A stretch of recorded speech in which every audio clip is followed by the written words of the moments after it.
வணக்கம். இது உரிமை குரல் கொண்டு வரும் இலங்கையின் இன்றைய நாளுக்கான தலைப்புச் செய்திகள். முல்லைத்தீவில் 25 பேர் கொண்ட கும்பல் வீடு ஒன்றுக்குள் புகுந்து பெரும் அட்டகாசம். 2 பெண்கள் உட்பட 5 காயம். தந்தையால் மகளுக்கு நடந்த இரக்கமற்ற செயல். நீதிமன்றம் பிறப்பித்த உத்தரவு. தந்தைக்கு நடந்தது என்ன? முன்னாள் காவல்துறை அதிபரின் மரணம். ஆரம்பிக்கப்பட்டது விரிவான விசாரணைகள். அர்ச்சுனாவை கூட்டத்திலிருந்து வெளியேறுமாறு கூற அமைச்சருக்கோ அல்லது வேறு எவருக்குமோ எந்த அதிகாரமும் இல்லை. நாடாளுமன்ற உறுப்பினர் ரஜீவன் ஜெயச்சந்திரமூர்த்தி சாடல். எஸ்வெசும கொடுப்பனவிலும் நடைபெறும் பெரும் மோசடி. மக்களே அவதானம். வெளியான எச்சரிக்கை. சிறைச்சாலை நெரிசலை குறைக்க அரசாங்கம் தீவிர நடவடிக்கை. நாடாளுமன்ற குழுவில் விரிவான ஆலோசனை. சிக்கலில் மாட்டிய மஹிந்தவின் மகன் யோஷித ராஜபக்ஷ ஆதரவாக வந்த பலர். பின்னர் நடந்தது என்ன? ரகசிய தொடர்பில் விஜயதாச ராஜபக்ஷவின் மகன் உள்ளிட்ட பலர். நீதிமன்றம் எடுத்த அதிரடி நடவடிக்கை. எரிபொருளுக்கான QR முறை தொடர்பில் வெளியான முக்கிய அறிவிப்பு. இனி தொடர்பான விரிவான செய்திகளுக்குள் செல்வதற்கு முன்னர் நீங்கள் எமது செய்தி தளத்திற்கு புதியவர் என்றால் இப்போதே எமது செய்தி தளத்தை சப்ஸ்கிரைப் செய்து தொடர்ந்தும் இணைந்திருங்கள். இனி தொடர்பான விரிவான செய்திகள். முல்லைத்தீவில் வீடொன்றின் மீது நடத்தப்பட்ட கொடூர தாக்குதலில் 5 காயமடைந்துள்ளனர். இந்த சம்பவம் முல்லைத்தீவு மாவட்டத்தின் புதுக்குடியிருப்பு காவல்துறை பிரிவுக்குட்பட்ட தேவிபுரம் 17ஆம் கட்டை பகுதியில் கடந்த வியாழக்கிழமை இரவு சுமார் 11:30 மணியளவில் இடம்பெற்றுள்ளதாக தெரிவிக்கப்படுகிறது. குறித்த தகவல்களின்படி 25க்கு மேற்பட்டோர் வீட்டு கூரையை உடைத்து உள்ளே நுழைந்து தாக்குதல் நடத்தியதாக கூறப்படுகிறது. இந்த தாக்குதலில் 2 பெண்கள் உட்பட 5 காயமடைந்து சிகிச்சைக்காக வைத்தியசாலையில் அனுமதிக்கப்பட்டுள்ளனர். அவர்களில் ஒருவரின் நிலைமை கவலைக்கிடமாக இருந்ததால் மேலதிக சிகிச்சைக்காக யாழ்ப்பாணம் போதனா வைத்தியசாலைக்கு மாற்றப்பட்டுள்ளார். ஆரம்பகட்ட காவல்துறை விசாரணைகளின்படி 2 தரப்பினரிடையே ஏற்பட்ட வாய்த்தர்க்கம் தீவிரமடைந்ததன் விளைவாக இந்த கொடூர தாக்குதல் இடம்பெற்றிருக்கலாம் என சந்தேகிக்கப்படுகிறது. தாக்குதலின் போது வீட்டின் கதவுகள், ஜன்னல்கள், தொலைக்காட்சி உள்ளிட்ட பெறுமதியிலான பொருட்களும் சேதப்படுத்தப்பட்டுள்ளன. சம்பவம் தொடர்பில் புதுக்குடியிருப்பு காவல்துறையினர் மேலதிக விசாரணைகளை மேற்கொண்டு வருகின்றமை குறிப்பிடத்தக்கது. 14 வயதுடைய தனது சொந்த மகளை தொடர்ச்சியாக பாலியல் துஷ்பிரயோகத்திற்கு உட்படுத்திய குற்றச்சாட்டில் குற்றவாளியாக நிரூபிக்கப்பட்ட தந்தைக்கு 45 ஆண்டுகள் கடூழிய சிறை தண்டனை விதித்து வவுனியா மேல் நீதிமன்றம் தீர்ப்பளித்துள்ளது. இந்த தீர்ப்பை வவுனியா மேல் நீதிமன்ற நீதிபதி A ஆனந்தராஜா வழங்கியுள்ளார். நீதிமன்றம் பாதிக்கப்பட்ட சிறுமிக்கு மொத்தமாக 12 லட்சம் ரூபாய் இழப்பீடு வழங்கவும் மேலும் 1 லட்சம் ரூபாய் நீதிமன்ற அபராதம் செலுத்தவும் குற்றவாளிக்கு உத்தரவிடப்பட்டுள்ளது. வழக்கு தகவல்களின்படி வவுனியா கனகராயன்குளம் பகுதியை சேர்ந்த 47 வயதுடைய நபர் 2013 மற்றும் 2014ஆம் ஆண்டுகளில் தனது 14 வயது மகளை பலமுறை பாலியல் துஷ்பிரயோகத்திற்கு உட்படுத்தியதாக கைது செய்யப்பட்டிருந்தார். பின்னர் சட்டமா அதிபர் திணைக்களம் 2022ஆம் ஆண்டு வவுனியா மேல் நீதிமன்றத்தில் அவருக்கு எதிராக குற்றப்பத்திரிகை தாக்கல் செய்தது. வழக்கு விசாரணைகளின் போது 4 பாலியல் வன்புணர்வு குற்றச்சாட்டுகளும் சந்தேகத்திற்கு இடமின்றி நிரூபிக்கப்பட்டுள்ளதாக நீதிமன்றம் தெரிவித்தது. அதனைத் தொடர்ந்து 2 தனித்தனி வழக்குகளில் இடம்பெற்ற 4 குற்றச்சாட்டுகளுக்காக மொத்தம் 45 ஆண்டுகள் கடூழிய சிறை தண்டனை விதிக்கப்பட்டுள்ளது. மேலும் ஒவ்வொரு குற்றச்சாட்டிற்கும் தலா 3 லட்சம் ரூபாய் வீதம் மொத்தம் 12 லட்சம் ரூபாவை பாதிக்கப்பட்ட சிறுமிக்கு இழப்பீடாகவும் ஒவ்வொரு குற்றச்சாட்டிற்கும் 25,000 ரூபாய் வீதம் மொத்தம் 1 லட்சம் ரூபாவை நீதிமன்ற அபராதமாகவும் செலுத்துமாறு உத்தரவிடப்பட்டுள்ளது. இந்த வழக்கில் அரசு தரப்பில் சட்டமா அதிபர் திணைக்களத்தின் சார்பில் அரச சட்டத்தரணி ஸ்ரீ சிவஸ்கந்த ஸ்ரீ ஆஜராகினார். தீர்ப்பை வழங்கிய நீதிபதி பாதுகாக்க வேண்டிய இயற்கையான பாதுகாவலரான தந்தையே இவ்வாறான கடுமையான குற்றத்தை புரிந்துள்ளதால் எந்தவித கருணையும் காட்டாமல் அதிகபட்ச தண்டனை வழங்கப்பட்டதாக நீதிமன்றத்தில் குறிப்பிட்டார். இலங்கையின் முன்னாள் காவல்துறை மா அதிபர் சி.டி. விக்ரமரட்ன உயிரிழந்த சம்பவம் நாடு முழுவதும் பெரும் அதிர்வலைகளை ஏற்படுத்தியுள்ளது. நேற்று அதிகாலை மலாஃபே தலஹேன பகுதியில் அமைந்துள்ள அவரது இல்லத்தில் துப்பாக்கி காயங்களுடன் அவர் மீட்கப்பட்டதாக காவல்துறை தெரிவித்துள்ளது. அவரை உடனடியாக முல்லேரியாவ வைத்தியசாலைக்கு கொண்டு சென்ற போதிலும் அவர் ஏற்கனவே உயிரிழந்துள்ளதாக மருத்துவர்கள் உறுதிப்படுத்தியுள்ளனர். காவல்துறையின் முதற்கட்ட விசாரணைகளின் அடிப்படையில் துப்பாக்கியை பயன்படுத்தி அவர் தன்னைத்தானே சுட்டுக் கொண்டிருக்கலாம் என்ற சந்தேகம் எழுந்துள்ளதாக தெரிவிக்கப்பட்டுள்ளது. எனினும் மரணத்திற்கான இறுதியான காரணம் இதுவரை அதிகாரப்பூர்வமாக உறுதிப்படுத்தப்படவில்லை என்பதும் குறிப்பிடத்தக்கது. இந்த விடயத்தை உறுதிப்படுத்திய காவல்துறை ஊடக பேச்சாளரும் உதவி காவல்துறை அத்தியட்சகருமான F.J. வுட்லர் சம்பவம் தொடர்பில் விரிவான விசாரணைகள் முன்னெடுக்கப்பட்டு வருவதாக தெரிவித்துள்ளார். மரணம் தொடர்பான நீதவான் விசாரணை மற்றும் பிரேத பரிசோதனை முன்னெடுக்கப்பட உள்ளதுடன் சம்பவம் தொடர்பான சாட்சியங்கள் மற்றும் வாக்குமூலங்களும் பதிவு செய்யப்பட்டு வருகின்றன. மேலும் இந்த மரணம் தொடர்பான அனைத்து சூழ்நிலைகளையும் முழுமையாக ஆராய்வதற்காக 2 விசேட காவல்துறை விசாரணை குழுக்கள் நியமிக்கப்பட்டுள்ளதாக காவல்துறை அறிவித்துள்ளது. 30 ஆண்டுகளுக்கும் மேலாக இலங்கை காவல்துறையில் சேவையாற்றிய சி.டி. விக்ரமரட்ன நாட்டின் 35வது காவல்துறை மா அதிபராக பதவி வகித்தவர் என்பதும் குறிப்பிடத்தக்கது. சம்பவம் தொடர்பான மேலதிக விசாரணைகள் தொடர்ந்து முன்னெடுக்கப்பட்டு வருகின்றன. கிளிநொச்சி மாவட்ட அபிவிருத்தி ஒருங்கிணைப்பு குழு கூட்டத்தில் ஏற்பட்ட சர்ச்சை தொடர்பில் நாடாளுமன்ற உறுப்பினர் ரஜீவன் ஜெயச்சந்திரமூர்த்தி கருத்து வெளியிட்டுள்ளார். அர்ஜுனாவை கூட்டத்திலிருந்து வெளியேறுமாறு கோருவதற்கு அமைச்சருக்கோ அல்லது வேறு எந்த நபருக்குமோ அதிகாரமில்லை என தெரிவித்துள்ளார். அதிகாரிகளிடம் மக்கள் பிரதிநிதிகள் கேள்வி எழுப்புவது அவர்களின் உரிமை என்றாலும் அதிகாரிகள் வழங்கும் விளக்கங்கள் மற்றும் விசாரணைகளுக்கான காலக்கெடுவை மதித்து செயல்பட வேண்டியது அவசியம் என்றும் குறிப்பிட்டார். மேலும் அபிவிருத்தி ஒருங்கிணைப்பு குழு கூட்டத்தை தலைமை தாங்குபவர் கூட்டத்தை ஒழுங்காக நடத்தும் பொறுப்பை ஏற்க வேண்டும் என்றும் தலைமைத்துவம் உறுதியாக இல்லையெனில் கூட்டத்தின் ஒழுங்கு பாதிக்கப்படும் என்றும் தெரிவித்தார். கிளிநொச்சி மாவட்ட அபிவிருத்தி ஒருங்கிணைப்பு குழு கூட்டத்தின் போது கமக்கார அமைப்பினர் என கூறிக்கொண்டு சிலர் கூட்ட அரங்கிற்குள் நுழைந்ததாகவும் அவர்கள் நாடாளுமன்ற உறுப்பினர் சிவஞானம் ஸ்ரீதரனின் ஆதரவாளர்கள் எனவும் ரஜீவன் குற்றம் சாட்டியுள்ளார்.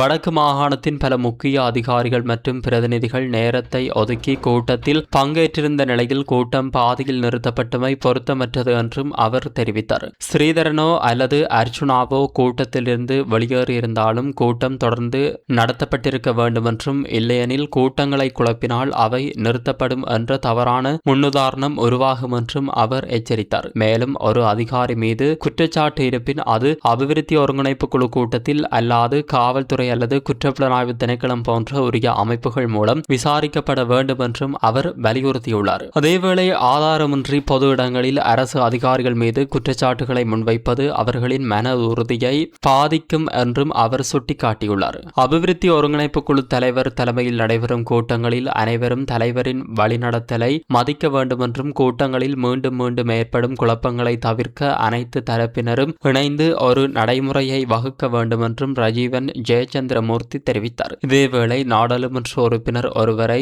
தான் தாக்க முயன்றதாக வதந்திகள் பரப்பப்பட்டதாகவும் ஆனால் தான் அவ்வாறான ஒரு நபர் அல்ல என்றும் கடற்றொழில் நேரியல் மற்றும் கடல் வளங்கள் அமைச்சர் ராமலிங்கம் சந்திரசேகர் தெரிவித்துள்ளமையும் குறிப்பிடத்தக்கது. அமைச்சின் வளாகத்தில் நேற்றைய தினம் நடைபெற்ற வடக்கு மாகாண பெண் தலைமைத்துவ குடும்பங்கள் மற்றும் பெண் தொழில் முயற்சியாளர்களின் வாழ்வாதாரத்தை மேம்படுத்தும் உதவி திட்டங்கள் வழங்கும் நிகழ்வில் கலந்து கொண்டு உரையாற்றும் போதே அவர் இவ்வாறு குறிப்பிட்டமை சுட்டிக்காட்டத்தக்கது.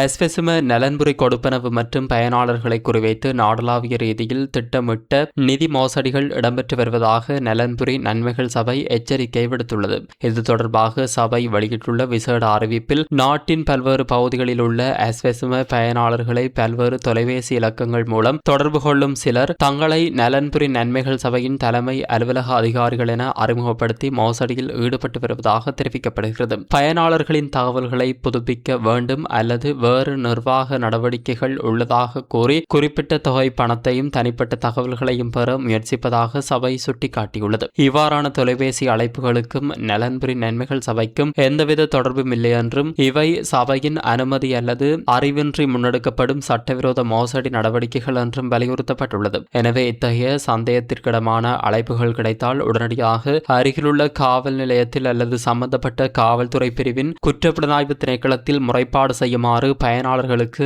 அறிவுறுத்தப்பட்டுள்ளது. மேலும் அஸ்வெசும திட்டத்தின் கள அதிகாரிகள் மற்றும் கிராம மட்ட அதிகாரிகளும் இந்த மோசடி நடவடிக்கைகள் குறித்து விழிப்புடன் இருந்து மக்களுக்கு உரிய விழிப்புணர்வை ஏற்படுத்த வேண்டும் என நலன்புரி நன்மைகள் சபை கேட்டுக் கொண்டுள்ளது. அத்துடன் அஸ்வெசும பயனாளர்கள் தங்களது தேசிய அடையாள அட்டை விவரங்கள், வங்கி கணக்கு தகவல்கள், OTP எண்கள் உள்ளிட்ட தனிப்பட்ட தகவல்களையோ அல்லது பணத்தையோ அறிமுகமற்ற நபர்களுக்கு தொலைபேசி மூலம் எந்த விதத்திலும் வழங்க வேண்டாம் என்றும் சபை மீண்டும் வலியுறுத்தியுள்ளமை குறிப்பிடத்தக்கது.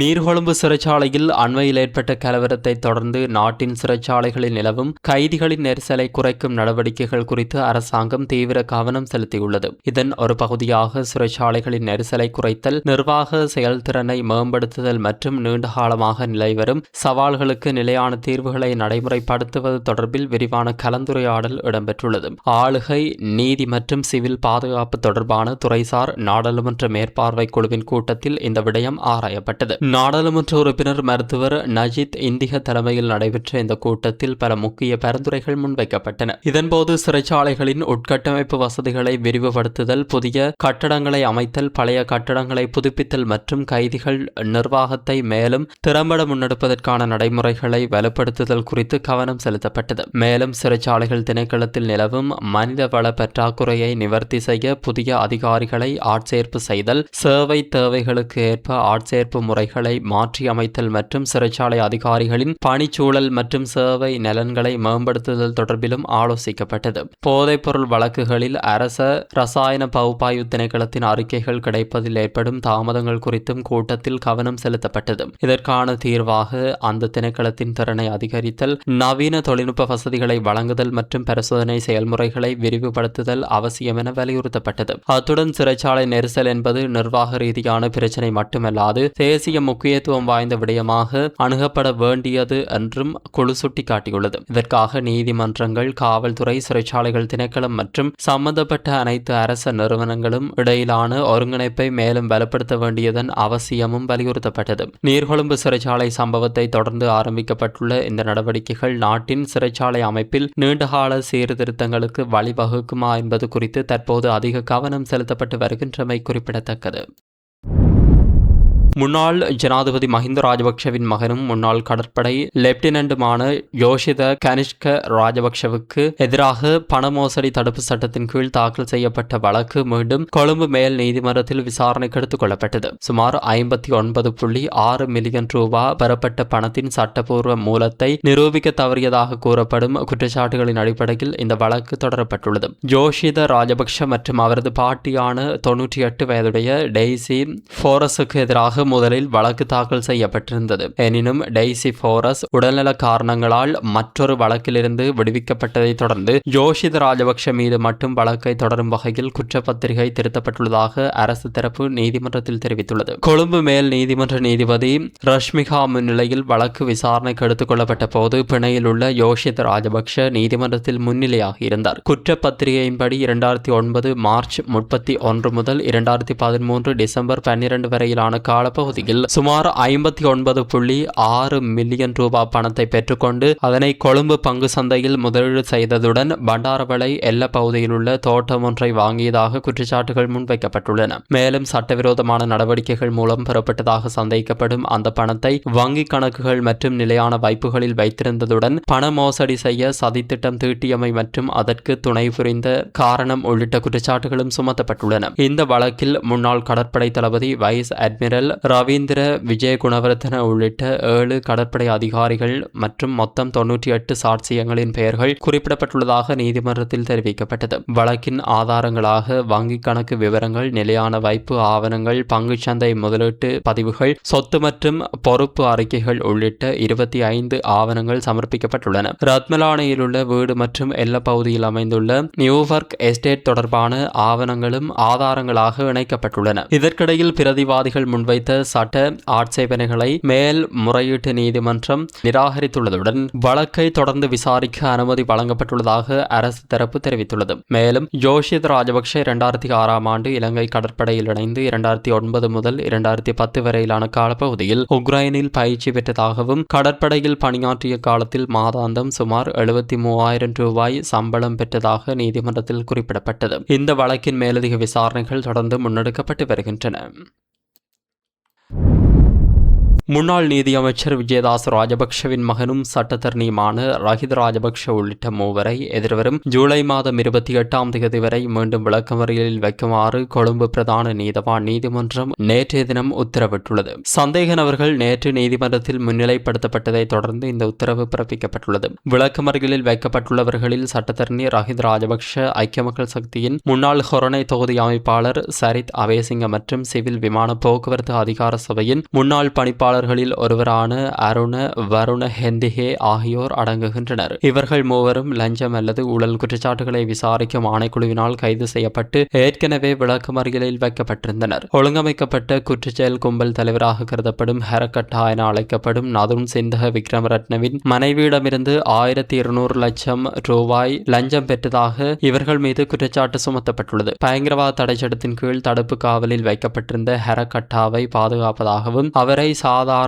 விளக்கமறியலுக்கு மாற்ற நடவடிக்கை எடுப்பதாகவும் கூறி இந்த பணம் பெறப்பட்டதாக விசாரணைகளில் தெரியவந்துள்ளதாக தெரிவிக்கப்படுகிறது. இந்த வழக்கு தொடர்பான குரல் பதிவுகள் வெளியாகியதை தொடர்ந்து கடந்த மாதம் 25 மூவரும் லஞ்ச ஊழல் விசாரணை ஆணைக்குழுவினால் கைது செய்யப்பட்டனர். முதலில் ஜூலை 3 வரை விளக்கமறியலில் வைக்கப்பட்ட அவர்கள் பின்னர் நீதிமன்ற உத்தரவின் பேரில் விளக்கமறியல் நீடிக்கப்பட்டிருந்தது. இந்த நிலையில் மேலதிக விசாரணைகள் தொடர்ந்து நடைபெற்று வருவதால் மூவரையும் எதிர்வரும் ஜூலை மாதம் 28 வரை மீண்டும் விளக்கமறியலில் வைக்குமாறு கொழும்பு பிரதான நீதவான் நீதிமன்றம் நேற்று உத்தரவிட்டுள்ளது. இந்த வழக்கின் மேலதிக விசாரணைகளை லஞ்சம் அல்லது ஊழல் குற்றச்சாட்டுகளை விசாரிக்கும் ஆணைக்குழு தொடர்ந்து முன்னெடுத்து வருகிறது.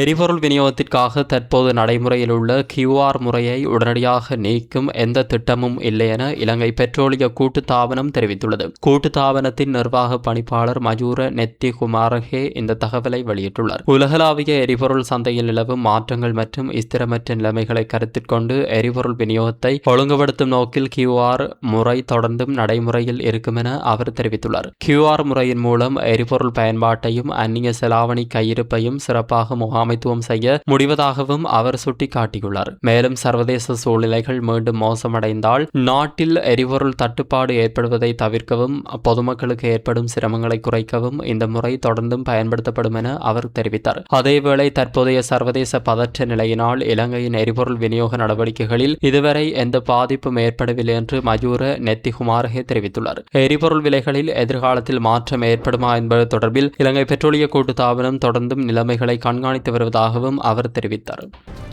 இத்துடன் இன்றைய தலைப்புச் செய்திகள் நிறைவடைகின்றன. மீண்டும் அடுத்த பிரதான செய்திகள் வாயிலாக சந்திப்போம். வணக்கம்.